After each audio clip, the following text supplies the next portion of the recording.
Koderma Lok Sabha seat से BJP प्रत्याशी अन्नपूर्णा देवी लगातार अपने क्षेत्र में जनसंपर्क अभियान चला रही हैं। इसी के तहत गांडेय का दौरा किया, जहां उनके साथ गांडेय से बीजेपी प्रत्याशी दिलीप वर्मा भी मौजूद थे। इस दौरान उन्होंने घूमकर लोगों से मुलाकात की और केंद्र की ओर से किए गए कार्यों की जानकारी दी।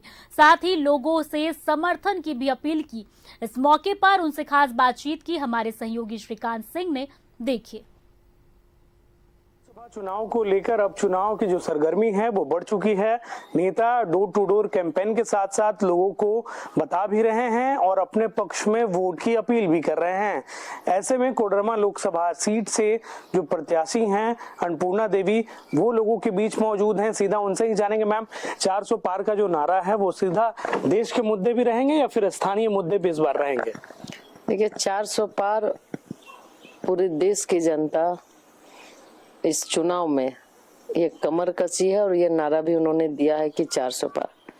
क्योंकि आज अगर माननीय प्रधानमंत्री जी को 14 से लेकर अभी तक उनको लोगों का सहयोग, आशीर्वाद, समर्थन मिला, तो आप देख रहे होंगे कि निरंतर एंटी इनकम्बेंसी नहीं बल्कि प्रो इनकम्बेंसी फैक्टर काम कर रहा है। 14 का मैंडेट, आप उसके बाद 19 का मैंडेट और अभी 24 का। लोगों को विश्वास है, लोगों को भरोसा है मोदी जी पर, और मोदी जी को का भरोसा आम पब्लिक पर है। तो लोग चाहते हैं, आमजन चाहती है कि भारत जिस रफ्तार के साथ आगे बढ़ रही है, ये रफ्तार घटे नहीं, ये रफ्तार टूटे नहीं। इसलिए लोगों की ये चाहते फिर से बड़े मैंडेट के साथ फिर से देश के आदरणीय प्रधानमंत्री जी को इस देश की कमान देंगे, बागडोर देंगे, ताकि भारत और तेजी के साथ आगे। झारखंड से कितनी सीट देंगे इस 400 में? झारखंड में भी आज आप देख रहे होंगे, घूम रहे हैं तो आपको भी माहौल पता लग रहा होगा। पूरे राज्य के अंदर जो 14 सीट है, निश्चित रूप से आज लोगों का झुकाव, रुझान भारतीय जनता पार्टी के प्रति है और 14 का 14 सीट भारतीय जनता पार्टी और एनडीए के झोली में जाने वाला है। झारखंड में जितने भी उपचुनाव हुए हैं उनका परिणाम सामने रहा है। विपक्ष से जो भी रहा है वो मंत्री के बतौर चुनाव लड़ा है उन लोगों ने, और कई बार जो परिणाम है वो इंडी गठबंधन के पक्ष में रहा है। इस बार फिर से गांडे में उपचुनाव होना है। क्या लग रहा है, इस बार भी जो प्रत्याशी है वो एक बड़ा चेहरा है राज्य का और लोक लुभावन जो उम्मीदें रहती हैं, तो इस बार उपचुनाव जो है वो एनडीए के पक्ष में रहेगा या फिर क्या लगता है?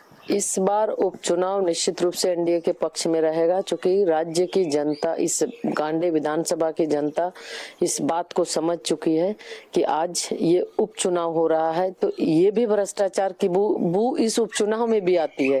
भारतीय जनता पार्टी के जो उम्मीदवार है, एनडीए के उम्मीदवार है दिलीप वर्मा जी, निश्चित रूप से यहाँ के गांडे विधानसभा के लोगों का विश्वास, आशीर्वाद उनको मिलेगा जो, और उनको इस उपचुनाव में लोगों का समर्थन मिलेगा, आशीर्वाद मिलेगा और भारतीय जनता पार्टी चाहे लोकसभा हो, विधानसभा हो, दोनों ही सीट जीतेगी। तो 400 पार के नारे में झारखंड की 14 लोकसभा सीट झारखंड से विजय कर विजय पताका फहराकर वो दिल्ली भेजने का काम करेंगे। साथ ही साथ स्थानीय उम्मीदवार को यहाँ की जनता पसंद करेगी और आने वाले चुनाव में जनता इन सब सारे सवालों का जवाब समय रहते देगी। अपने सहयोगी राहुल के साथ न्यूज़ 11 भारत के लिए गिरिडीह से श्रीकांत।